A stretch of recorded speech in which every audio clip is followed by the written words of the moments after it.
There was a moment when daytime television came dangerously close to losing control of its own joke. What kind of game show could make a network nervous about a single blank space in a sentence? On Match Game, an innocent question could suddenly become something else. Gene Rayburn would pause. Brett Somers might raise an eyebrow. Charles Nelson Reilly could turn a simple answer into a performance. 4 moments explain how it happened. Dick DeBartolo changed the questions. Richard Dawson became the contestant favorite.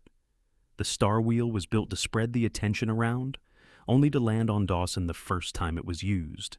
Then CBS moved the show away from the routine that had helped make it a daily habit. But the story begins before any of those things. When Match Game premiered on NBC in 1962, it was a conventional panel game. Contestants answered straightforward questions, and celebrities tried to match them. The format had little resemblance to the colorful afternoon institution millions would remember. By 1963, NBC had canceled the series. According to accounts of the show's history, several weeks of planned episodes remained to be recorded. That cancellation gave question writer Dick DeBartolo an unusual opening. He began submitting questions that were broader, funnier, and more suggestive than the old material. Producer Mark Goodson approved the experiment because the show's future was already in doubt. The gamble changed the tone. Instead of asking for a simple fact, a question could leave a blank large enough for the audience to imagine something mischievous. The joke was no longer only in the answer. It was in the possibility of the answer. When Match Game returned on CBS in 1973, that idea became the engine of the new format. 6 celebrities sat behind the desks. Rayburn read the questions. The audience waited to see which panelist would say the thing everyone else was thinking. The network still had standards. If an answer went too far, producers could cover it with an oops graphic or a sound effect. Even the censorship became part of the entertainment. It told viewers they had guessed correctly.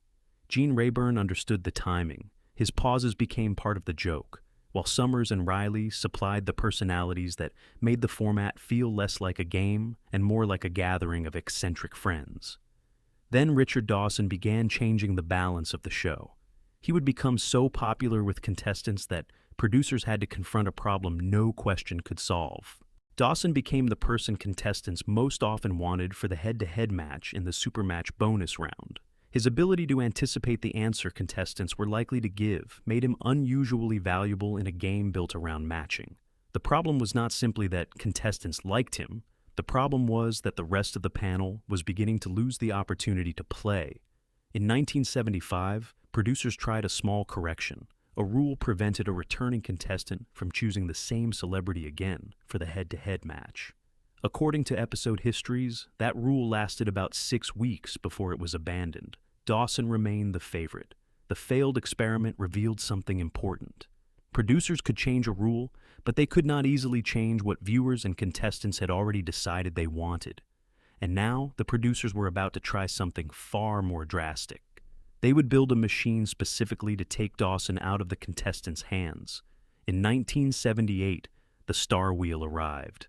The contestant would no longer simply name a celebrity. Instead, a spin would determine which panelist played the head-to-head match. It sounded fair, it looked fair, and it was designed to spread the spotlight. Then the wheel spun for the first time. It landed on Richard Dawson. The irony was almost too perfect. The device created to prevent contestants from always choosing Dawson had selected Dawson anyway. According to contemporary episode records, the celebrity panel staged a mock walk-off before returning to the set. The joke worked because everyone understood what the wheel had accidentally revealed. The producers could change the rules, they could build a machine, but they could not change the audience's attachment to one particular panelist. And Dawson was facing another pressure at the same time. Family Feud had become a major commitment after debuting on ABC in 1976. By late 1977, it had overtaken Match Game in the ratings. Accounts of Dawson's 1978 departure connect it to the strain of appearing on both programs and to the star wheel, changing the role he had become known for. The exact balance of those pressures is difficult to establish from the surviving record, but the consequence is clear. Dawson left Match Game. The panel had lost one of its defining personalities. And now the show faced a threat no celebrity could fix. CBS was about to move the clock. If you remember Match Game as part of an afternoon routine, this is where the story changes. Because the network was about to interfere with the very habit that had carried Rayburn, Dawson, Summers, and Reilly into viewers' homes day after day. In late 1977, CBS moved Match Game to 11 in the morning. Reports from the period say the ratings began to fall. The network tried another move, shifting the program to 4 in the afternoon.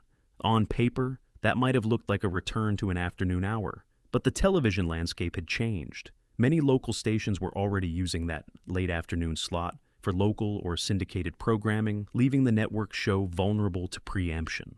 This was the turning point. Match Game had not suddenly forgotten how to be funny.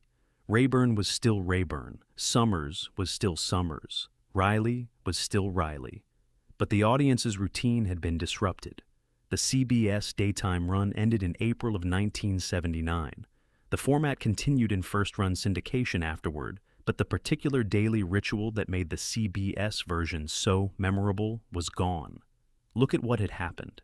First, DeBartolo discovered that a blank could create more laughter than a finished sentence. Then, Dawson became so important that producers changed the rules to stop contestants from choosing him repeatedly. Then, the Star Wheel exposed the absurdity of trying to control a chemistry the audience had already chosen. Finally, CBS changed the time and place where viewers could find the show. That sequence explains the word dangerous. Match Game was not dangerous because it was corrupt. It was not dangerous because the performers were secretly ignoring every rule. It was dangerous because it created the sensation that the rules might break. The audience heard the question. They imagined the answer.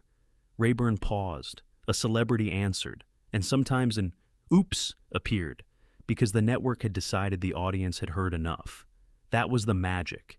Viewers were not just watching the game. They were filling in the blank before the panel did. Rayburn supplied the rhythm. Summers supplied the spark. Reilly supplied the theatrical chaos. Dawson became the contestants' trusted partner. Together, they created something a rulebook could never manufacture. And that is why the Star Wheel remains such a perfect symbol of the show. It was a machine designed to distribute attention, yet its very first spin landed on the one celebrity the audience already wanted. For a few seconds, the network's attempt to control the game became the joke. That is the image worth remembering. The bright set, Summers' oversized glasses, Reilly's ascot, Dawson's smile, Rayburn lifting that long microphone toward his mouth. The audience begins laughing before the answer is even finished. Then the oops appears. For 1 second, television seems to lose control. That was the illusion. That was the magic. And that was the real danger of Match Game.